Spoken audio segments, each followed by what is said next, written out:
क्या आप जानते हैं भगवान शिव और माता पार्वती का एक ऐसा पवित्र स्थान भी है जहां वे अपने ही पुत्र कार्तिकेय से मिलने के लिए आते हैं।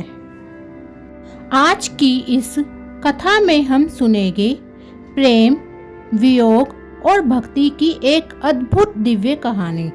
तो चलिए शुरू करते हैं। हर हर महादेव। ऋषियों का प्रश्न। सूत जी से ऋषियों ने पूछा, हे सूत जी, हमें मल्लिकार्जुन ज्योतिर्लिंग की उत्पत्ति बताइए। सूत जी बोले, यह कथा बहुत पवित्र और दिव्य है। इसे सुनने से पाप नष्ट हो जाते हैं। उन्होंने कहा कि यह कथा कार्तिकेय जी के जीवन से जुड़ी है। कार्तिकेय का क्रोध और प्रस्थान। भगवान शिव और माता पार्वती के पुत्र कार्तिकेय कुमार बहुत शक्तिशाली थे। एक समय देवर्षि नारद ने उन्हें कुछ ऐसी बातें बताई जिससे उनके मन में भ्रम और क्रोध आ गया। कार्तिकेय जी बिना कुछ कहे क्रोच पर्वत पर चले गए। अपने माता पिता की आज्ञा के बावजूद उन्होंने वापस लौटने से मना कर दिया। माता पिता का दुख।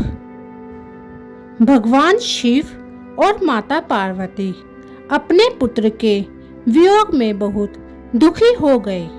माता पार्वती अत्यंत व्याकुल हो गई। तब भगवान शिव ने देवताओं को भेजा कि वे कार्तिकेय को वापस लाए, लेकिन कार्तिकेय अपने अहंकार और दुख के कारण नहीं माने। क्रोच पर्वत की घटना।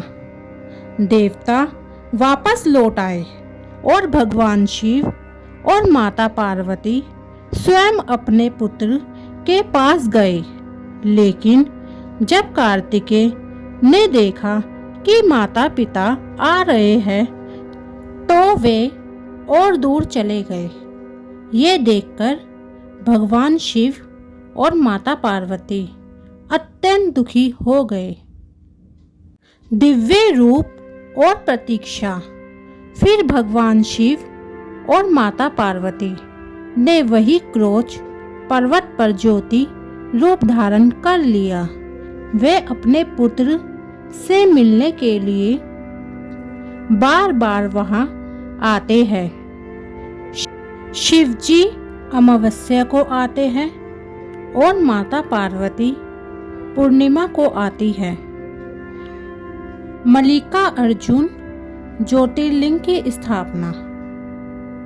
उसी पवित्र स्थान पर भगवान शिव और माता पार्वती का दिव्य मिलन हुआ। शिव को अर्जुन और पार्वती को मल्लिका कहा गया। इसी कारण इस ज्योतिर्लिंग का नाम पड़ा मल्लिकार्जुन ज्योतिर्लिंग। यह स्थान तीनों लोकों में अत्यंत पवित्र माना जाता है। जो भी व्यक्ति इस ज्योतिर्लिंग का दर्शन करता है उसके जीवन से दुख दूर हो जाते हैं और उसे सुख, शांति और समृद्धि प्राप्त होती है। ये केवल एक कथा नहीं है, यह भक्ति, प्रेम और ईश्वर के मिलन की दिव्य कहानी है। अगर आप ऐसी और कथाएं सुनना चाहते हैं तो चैनल को सब्सक्राइब करें। हर हर महादेव।